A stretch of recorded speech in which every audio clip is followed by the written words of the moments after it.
Ahmet Bey benim 10 yıldır horlama protezi kullanan hastam. Böyle eski hastalarım gelince hemen böyle bir video çekiyorum. Hemen kendisine soralım. 10 yıl öncesinde ne gibi sıkıntılar vardı? Protezden sonra neler değişti?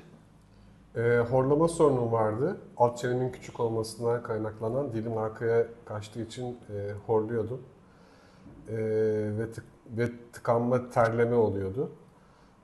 Protezden sonra bunlar ortadan kalktı. Daha rahat bir uyku uyuyorum. Tabii ki eşim de daha rahat bir uyku uyuyor. Çok memnunum protezden. Tuğrul Bey de her zaman arkasında durdu.